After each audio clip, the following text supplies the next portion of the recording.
Hey everyone, and welcome back to the channel. Today, we read diving deep into one of history's most enduring mysteries, the dramatic and sudden downfall of the Knights Templar. For nearly 2 centuries, they were the rock stars of the medieval world, a powerful, wealthy, and feared military order. They were the elite fighting force of the Crusades, protectors of pilgrims, and pioneers of international banking. At their peak, they answered to no one but the Pope himself. But then, almost overnight, they vanished. What happened? And what became of their legendary treasure? Let's unravel this incredible story together. To understand their fall, we have to understand their rise. Founded around 1119, the poor fellow soldiers of Christ and of the Temple of Solomon, or the Knights Templar for short, started with a noble mission to protect Christian pilgrims traveling to the Holy Land. They were warrior monks, bound by vows of poverty, chastity, and obedience. But here's the twist. While individual knights were poor, the order itself could amass incredible wealth. And boy, did they ever. Through donations from European nobles, land grants, and business dealings, the Templars built a massive economic empire. They owned land all across Europe, had their own fleet of ships, and basically invented the first modern banking system.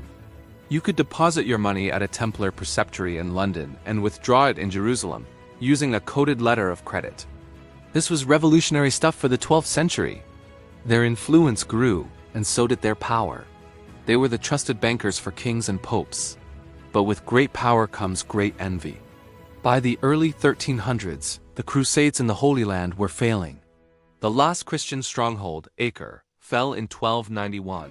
This was a major PR problem for the Templars. Their original purpose, protecting the Holy Land, was gone. People started to question why this incredibly wealthy and powerful military order was still around. And one person, in particular, had his eyes on their fortune. King Philip IV of France, also known as Philip the Fair. Philip was a king with a serious cash flow problem. He was deeply in debt, partly to the Templars themselves. He saw their vast wealth as the perfect solution to his financial woes. He was also a ruthless and ambitious ruler who wanted to consolidate his power, and didn't like the idea of an organization operating within his kingdom that was answerable only to the Pope. So he devised a plan. A brutal, shocking, and incredibly effective plan.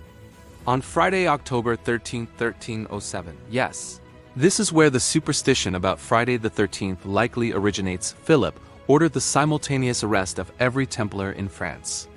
It was a stunning, perfectly coordinated raid. The knights were caught completely off guard.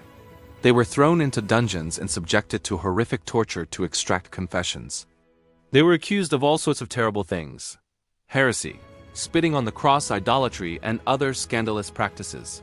Under extreme duress, many knights, including the Grandmaster Jacques de Molay, confessed to these fabricated charges. These forced confessions were exactly what Philip needed. He used this evidence to pressure Pope Clement V, who was a Frenchman and heavily under Philip's influence. At first, the Pope was skeptical and tried to assert control over the trials. But Philip's political maneuvering was relentless. He threatened a military schism and put immense pressure on the papacy. Finally, in 1312, at the Council of Vienne, Pope Clement dissolved the Knights Templar. He didn't declare them guilty of heresy, but he disbanded the order, stating that its reputation had been too badly damaged to continue. It was a political move, pure and simple, designed to appease a powerful king. The fate of the knights themselves was tragic. Many were burned at the stake. The most famous execution was that of the Grandmaster Jacques de Molay in 1314. As he was burned to death in Paris, legend says he cursed both King Philip and Pope Clement, summoning them to meet him before God's judgment within a year. And in a spooky twist of fate, both Pope Clement and King Philip died within the year. Coincidence? Or a final prophetic curse from the last Grandmaster? It certainly adds to the mystique of the whole story. So the order was gone. But what about the treasure? This is where the story turns from history into legend. When Philip's men raided the Templar preceptories, they found a lot less money than they expected. The Templars' legendary liquid wealth, the piles of gold and silver, seemed to have vanished. It's believed that the Templars got word of the impending arrests just in time. The story goes that on the night before the raid, Templar wagons were seen leaving the Paris Temple, their main headquarters, under the cover of darkness. Where did they go? No one knows for sure. This is the heart of the Templar mystery that has captivated treasure hunters and conspiracy theorists for centuries. Did they hide their treasure somewhere in France? Maybe buried at the Paris Temple or another preceptory? Some believe the Templar fleet, which was docked at the port of La Rochelle, escaped with the treasure. La Rochelle was a port that the Templars controlled, and their ships were never captured by Philip. Could they have sailed to Scotland, where King Robert the Bruce had been excommunicated and was therefore not obliged to obey the Pope's orders to arrest the Templars? It's an interesting theory.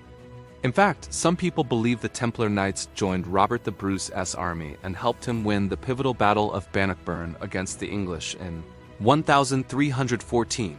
Another popular theory is that the treasure was shipped to the New World, long before Columbus. Some point to mysterious carvings at Rosslyn Chapel in Scotland, which was built by descendants of a Templar-connected family, as evidence.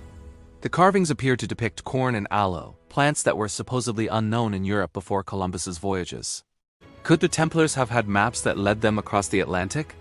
And then there's the question of what the treasure even was. Was it just gold and silver? Or was it something far more valuable? Some theories suggest the real treasure was religious relics of immense power, perhaps even the Holy Grail itself, or the Ark of the Covenant, or secret documents containing knowledge that could shatter the foundations of the Church.